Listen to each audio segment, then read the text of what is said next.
Hey guys, this is Iggy Dash. This is part 2 of my Warrior Guide Compendium. This guide is gonna be about sigils and runes when working with the warrior build that I have on the previous video. Fight what cannot be fought. Okay, so let's get started. Okay, let's talk about runes for a second. The runes that I use currently are the superior runes of the skull. They give me power and critical damage and 10% more damage while my health is above 90%, which it should be most of the time. I would say around 85% of the time I'm gonna be keeping that buff. Okay, there are a couple different variations on runes that you could do. Runes of Earth used to be very powerful until they got nerfed by putting a ginormous cooldown on the chance to get protection from them. And that kind of messed them up a little bit.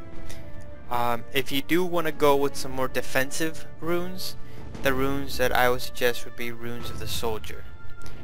Runes of the soldier are great because they give you toughness and vitality, and their tier 6 actually removes a condition every time you use the shout, and you use for great justice on cooldowns. Every 25 seconds you remove your condition, so it's great to have that, and it makes you a lot tankier, which you don't need for this build, but if you feel like you have to choose runes, that would be one of the better runes.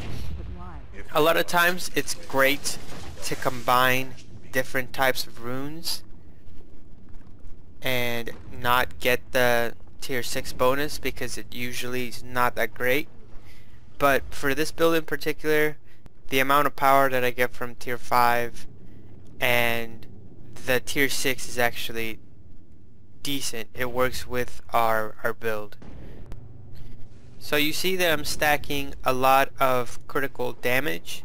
Right now I'm at 88%, which means that every crit is going to do 238% more damage. So that's 2.38 times more damage than a regular hit. Okay, I'm also stacking power with the runes, and I'm stacking power with everything else. So my power and my precision are my highest stats. Okay. Let's move on. Let's talk about sigils. There's a lot to talk about. A lot of people don't understand sigils, and there's a lot of theory crafting going on about it right now. Okay, let's start with the sigils that I use, and then I'll move on to sigil stacking, and if you want to use something else. Right now what I'm using is superior sigil of strength on my first weapon and superior sigil of perception on my second weapon. Now a superior sigil of perception gets you 10 precision each time you kill a foe. At 25 stacks, that's 250 precision, which is great. On my second set I'm using 2 superior sigils of strength. Okay, now let's talk a little bit about why precision of strength. I used to run with sigil of Earth, which gives me a 60% chance on critical to bleed the target. They did put a 2-second cooldown on that, so it's not that great because of the amount of times I hit. I mean, it's still good, especially if you're doing a condition build. This build is not necessarily going to be a great condition build. My condition damage is not horrible. I mean, it's at 300, which could be 0, but it's still nowhere near where I'm going to get like 110 bleed ticks or anything like that.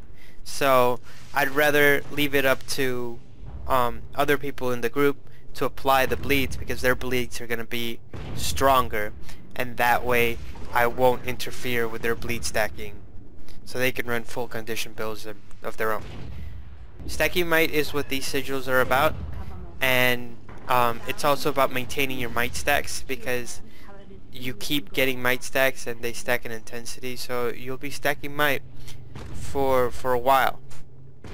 which is great because at 18 to 25 stacks of might, I break the 10k barrier on my eviscerate. So every time I eviscerate, it's at least 10k damage or more, and I'm almost 100% able to crit as well.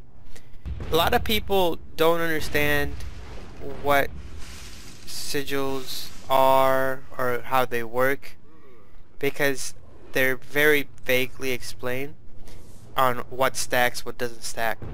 Alright, sigils come in different flavors or categories.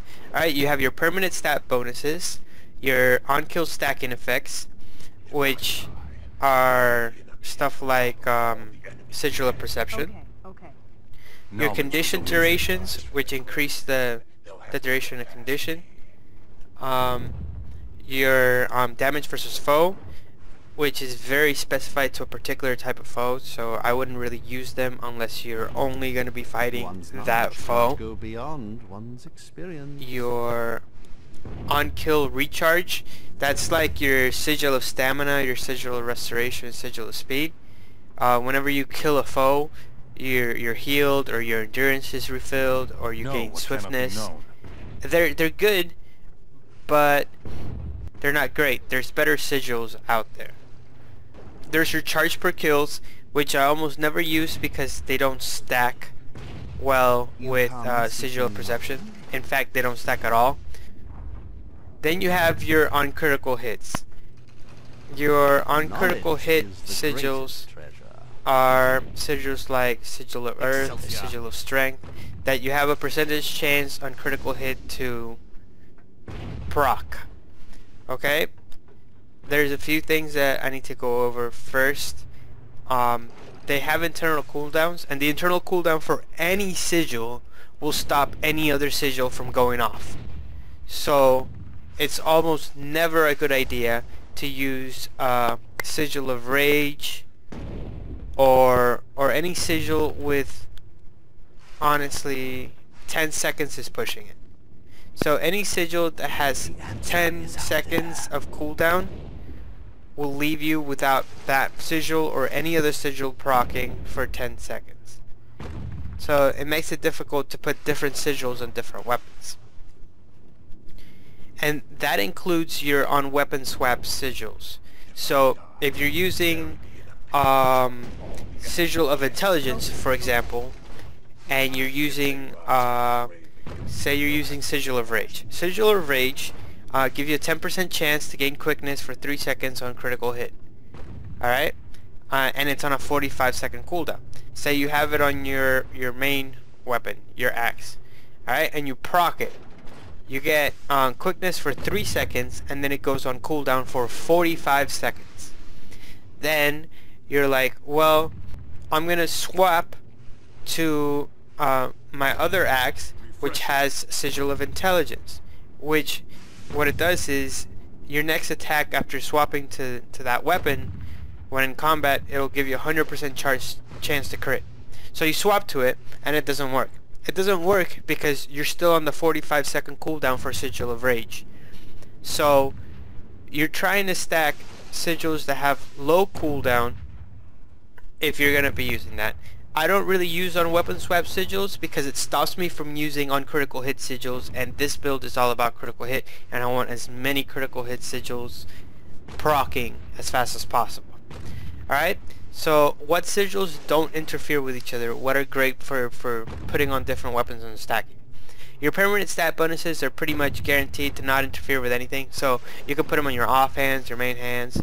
If you're gonna go with an on crit sigil, stick to one on crit sigil, because if you have one in the main hand and one in the off hand and they're different sigils, then they will not proc at the same time. For example, you have an Earth Sigil and you have a Strength Sigil. Then, if you have your Earth Sigil on your main hand, your Earth Sigil has to miss, and it has to not be on cooldown for your Strength Sigil to even try to proc, because your Strength Sigil is on your second hand weapon. Right? So it's not worth it at all. Alright, Superior Sigil of Strength has a 1-second internal cooldown when you use it. So literally like every other second you should be getting a stack of might. If your crit is high enough and you're critting all the time, every 5 hits you should be getting a stack of might. It should last for 10 seconds, so I usually stack around 6 might. If in a long fight, I'll stack even more than that, just by using my auto attacks. Okay. Let alone all the stuff that I have that gives me might, plus everybody else's. And every time I switch weapons, it gives me might as well, because of my traits. So I'm getting might a lot, which is great because you do want to break the 10k barrier of like 15 might stacks, which is all that you need.